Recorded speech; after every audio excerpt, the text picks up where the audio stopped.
Ndërkohë që kryeministri Edi Rama përbetohet për luftë kundër trafikut të drogës dhe nënshkruan marrëveshje kontrolli e sigurie me ndërkombëtarët, grupi i mirënjohur i trafikantëve që drejton Gjergj Luca ka marrë një bazë portuale ku nuk ushtrohet kontroll. Informacionet e ardhura në pamfleti nga burime policore bëjnë me dije se në portin e peshkimit në Durrës, që ka marrë në përdorim shoqata e peshkatarëve, nuk ka kontroll shtetëror, sepse prej muajit janar 2021 në portin e peshkimit në Durrës është hequr shërbimi i kontrollit të policisë së shtetit Roja Kufitare, shërbimi i kontrollit migrator dhe i kapitenerisë së porteve, që kanë detyrim të jenë prezent dhe në aktivitet non-stop. Madje nuk kryejnë shërbime të hapura e të fsheta, as agjenci të tjera të monitorimit, gjurmimit të veprimtarive kriminale ndërkufitare e të sigurisë kombëtare, si shish, antitrafiku, antiterrori, antikontrabanda dhe hetimi doganor. Në muajin korrik 2020, kryeministri Edi Rama ja dha me koncesion për 30 vite trafikantit Gjergj Luca, 3 bashkëpunëtorëve të tij trafikant, Kemal Beu, Dorian Beu e Syrian Tola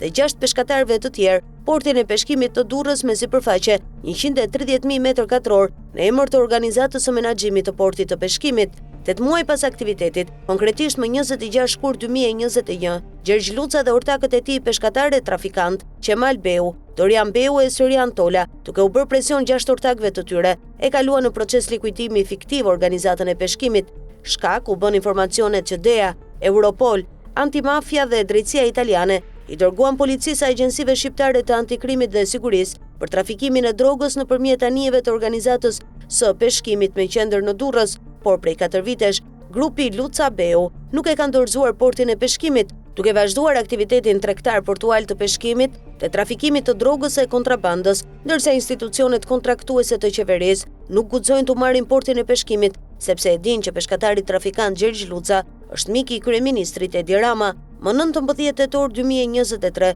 policia italiane njoftoi për arrestimin në flagrancë me sasi kokaine 3 trafikantë shqiptar, konkretisht Emirian Beu, Dorian Beu e Syrian Tola, ortakët e trafikantit Gjergj Luca në biznesin e portit të peshkimit, 2 prej të cilëve janë djemtë e Kemal Beut, ortak dhe drejtuesi i organizatës së peshkimit. Qysh më 21 janar 2023, SPA kishte lëshuar urdhër arreste për 3 ortakët e Gjergj Lucës, por të njoftuar nga policia e shtetit para arrestimit, ata ishin larguar në Itali, ku vazhduan aktivitetin e trafikimit të drogës dhe u arrestuan atje. Sipas udhëzimit numër 6, datë 7 maj 2018, për format dhe procedurat e transferimit dhe menaxhimit të infrastrukturës publike të peshkimit nga subjekte private, grupi të Gjergj Lucës i duhej hequr porti i peshkimit qysh në muajin shkurt 2021, kur ata deklaruan kalimin në likuidim.